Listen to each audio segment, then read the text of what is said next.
Comentarios sobre cuáles son esas patologías del cuidador, ¿no? Me estaba acordando yo ahora mismo de un viejo cuento donde un viejito se lamenta de la dificultad de su relación con una jovencita y dice: qué pena, tú que no sabes y yo que no me acuerdo. Y esto es algo parecido. Tenemos que ubicarnos mejor. Quien ve a los pacientes inicialmente es el médico. El médico no maneja, ni conoce, ni tiene tiempo, ni sabe toda la problemática que los aquí presentes manejáis en el día a día. No sabe, quizá no le interesa, no tiene tiempo, está muy presionado y no tenemos un prontuario, que dirían los farmacéuticos, un vademecum, una guía para podérsela entregar con todo el cariño y mirándole a los ojos a la familia del paciente al que acabamos de diagnosticar. Sí, le decimos que se ponga en contacto con la asociación más próxima, porque estáis haciendo en ese sentido una labor encomiable. Yo entiendo que el aplauso no era a la intervención, sino a toda la vida de Madalena, en Salamanca concretamente. Pero nos falta ese instrumento para poder acercar un modo de hacer concreto. Te lo dan cuando te dan un electrodoméstico, no te lo dan cuando acabas de tener un hijo y tampoco te lo dan cuando tienes el diagnóstico de un Alzheimer.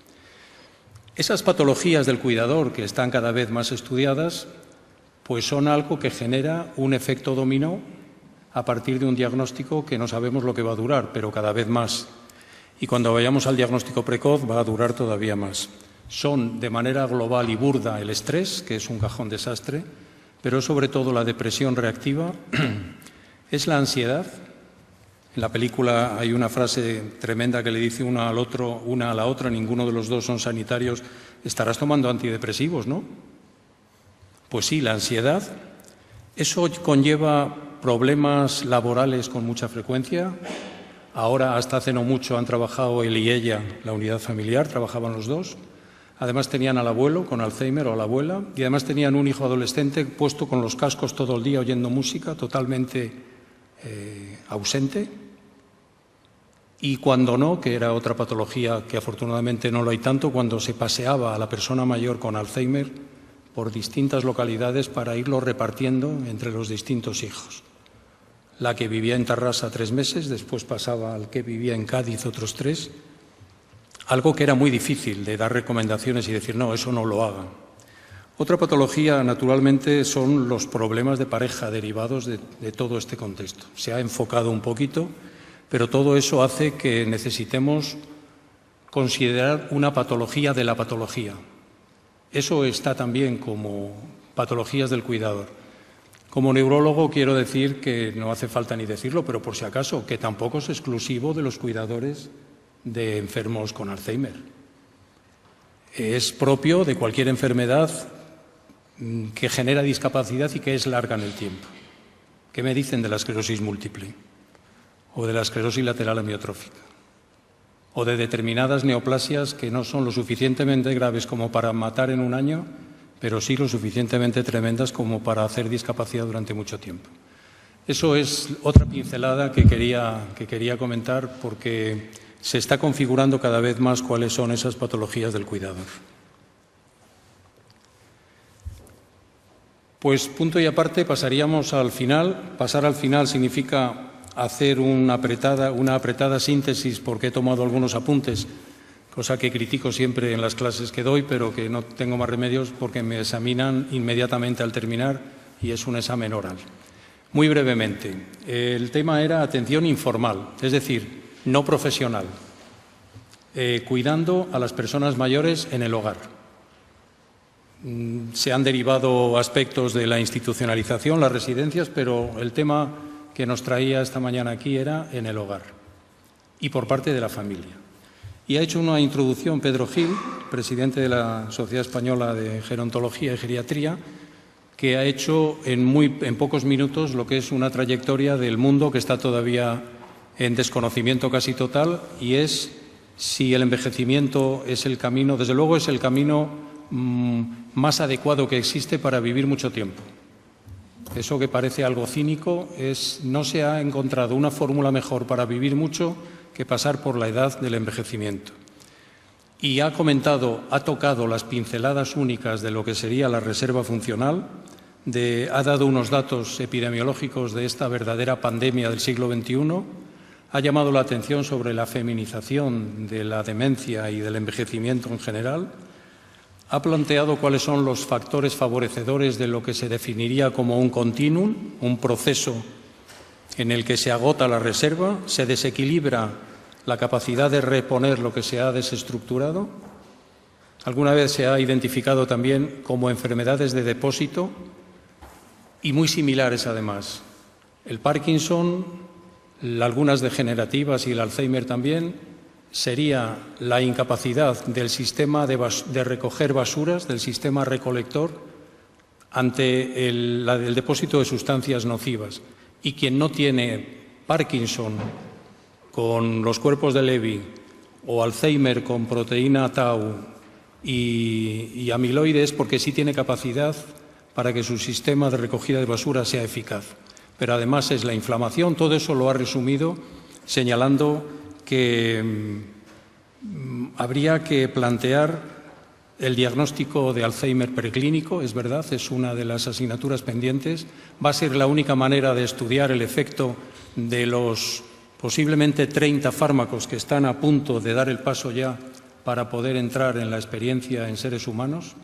Si no tenemos bien acuñado la forma de diagnóstico haciendo algo más clínico-biológico, como se hace en la esclerosis múltiple, no solamente lo que le pasa al paciente, sino una orientación clínico-biológica. Y aquí el paso que inició Dubois y que está acuñándose de manera más concreta ya, a medida que progresan las tecnologías, es hacer el diagnóstico mediante unos criterios donde, desde el punto de vista clínico, solo tiene que haber una afectación de memoria y además sumarse un trastorno objetivo evidenciado o en trastorno de líquido cefalorraquídeo de amiloide y proteína tau y o un PET con el marcador Pittsburgh para demostrarnos que existe un incremento de amiloide en el cerebro y o una resonancia magnética con atrofia de hipocampo. Esos serían los parámetros que definirían el diagnóstico de Alzheimer, aunque solo tengas un pequeño problema de memoria. Ese es el diagnóstico precoz, que es lo que nos va a venir de encima. Tengo que congratularme de que en 6 horas, no sé cuántas llevamos, nadie ha dicho demencia senil. Es una maravilla que por fin empezamos a utilizar un lenguaje en el que ya coincidimos, cosa que, por ejemplo, con las migrañas hemos tardado siglos, no nos habíamos puesto de acuerdo, y en demencias ya nos hemos puesto de acuerdo del todo. Ha hablado Pedro Gil también de la vacuna, de las vacunas y sus expectativas, y se ha hablado también de lo que sería el envejecimiento del envejecimiento, como si eso que llamamos la persona mayor tuviera ahora que fragmentarse en 2 parcelas. El mayor de 65 a 80i, con 65 y con 70 se juega tenis, ya no solamente la jerarquía de las iglesias, distintas iglesias, sino en muchísimos sectores son personas mayores los que están al frente de múltiples organizaciones, sino de 80 a 85 en adelante. El segundo punto ha sido el de la atención a las personas en situación de dependencia, pero como atención centrada en la persona. Y en este sentido ha sido Karen Harrison Denning quien ha pasado revista a lo que es el quehacer día a día en el domicilio y ha diseñado algo que tiene que ver con algo muy general, porque no se pueden hacer recetas para cada situación concreta. Nos ha dado una serie de principios donde el que prima, y reiteradamente se ha comentado durante todo el día, es el principio de la individualidad, de que no hay 2 pacientes con el mismo problema, estimulando lo que es la relación de la persona con Alzheimer con los demás. Ha dicho una frase de esas que es para anotar, señalando que somos más que nuestras dendritas, somos mucho más que nuestras propias neuronas y sus sinapsis. Es importante reseñar cómo ha sido la historia vital de esa persona, cuál ha sido su contexto social. Habría que quitar barreras, sobre todo la falta de tiempo, la mala comunicación, un entorno empobrecido espiritualmente, una falta de concienciación, una no adaptación a las necesidades de la familia. Ha sido una ponencia breve, pero con una enorme carga de profundidad intelectual y antropológica, yo diría que hasta moral, porque ha sentado las bases de lo que son los principios que no habría que olvidar nunca. Hay que apoyar pero viviendo el día a día. Vemos al mismo tiempo la salud física y su contexto psicosocial, y luego ha utilizado una serie de muletas que ya han tenido menos importancia, como la creación de ambientes que estimulen, pegatinas, jardines sensoriales. Ha criticado algo de nuestra sociedad que lo sufrimos todo, ¿cómo no los va a sufrir nuestra familia con Alzheimer? En el aeropuerto de Barajas ayer, quizá en la T4, estuvo sometida a ruidos infernales, a diseños absolutamente aberrantes, a colores insoportables, algo que no deberíamos trasladar al domicilio. La comunicación, tenemos un porcentaje muy bajo de comunicación, y ver los entornos de los cuidadores señalando el mito de Sísifo como algo que debe de estimular. Dijo algo donde todos hemos pasado de puntillas y podría ser el motivo de otro seminario, pero que estuvieran los financiadores de la sanidad y los políticos, y es el coste que una buena atención puede llevar. Y dijo algo más o menos que si hiciéramos sin demasiados recortes todo lo que realmente decimos que hay que hacer, los estados más ricos irían a la bancarrota. Señaló, por último, que habría que apoyar de nuevo la individualidad y hacer una interacción entre profesionales para una mejor atención. La tercera ponencia tenía que ver con la adaptación al hogar, el diseño, y Carlos Rodríguez y Nieves Peinado, arquitectos del CEAPAT, pues han dado una enumeración de aspectos que son imprescindibles a tener en cuenta, pero siempre desde la necesidad de plantear sobre todo principios. Los entornos, primero el de seguridad, después el de crear la solución a las propias necesidades y después el de la pertinencia.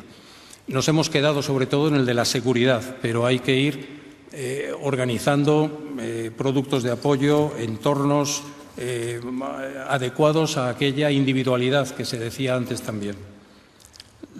Tomando como inicio las bellas narraciones de Cortázar de La casa tomada, pues ha ido Nieves haciendo un desarrollo de los ítems que son sin duda los más necesarios, que siguen siendo una asignatura pendiente y que marca, porque inmediatamente nos salimos de lo que es el Alzheimer para entrar en las necesidades urbanísticas, constructivas, de entornos placenteros y agradables necesarios, y sobre todo que ante las expectativas de vida trabaja ahora que no eres dependiente, diséñate en tu entorno para cuando seguro que vas a ser dependiente y alguien tendrá que ayudarte. Esta asignatura pendiente tiene una interrelación enorme con las tecnologías de la comunicación y la información y plantea también, cómo no, la necesidad de intercambios de profesionales y de más recursos. Es tan importante esta ponencia, este punto, que dentro de esta serie de encuentros, este ciclo de encuentros 2012, el siguiente que vamos a diseñar va a titularse exactamente Arquitectura y Diseño, donde es imprescindible que, además del mundo de las asociaciones y de las personas que atienden, profesionales que atienden a personas con demencia, estén los políticos en sus líneas más generales, los financiadores de la sanidad, los creadores de opinión, ¿por qué no los medios de comunicación?, trasladando que es algo más que las barreras arquitectónicas, que es algo más, que es, a partir de esa experiencia, construir para el futuro una sociedad y unos entornos más vivibles, más adaptados. A última hora de la mañana, María Pearson volvió a insistir en cuáles serían las actividades más adecuadas para la estimulación cognitiva, como actividades que fomentaran precisamente esa estimulación cognitiva. Y de una manera muy básica, yo diría que muy serena, nos fue dando unas pinceladas de algo que, para llegar a consensuarlo y aceptarlo como doctrina científica, hemos tardado más de un cuarto de siglo. Me honro con la amistad de Hachinsky.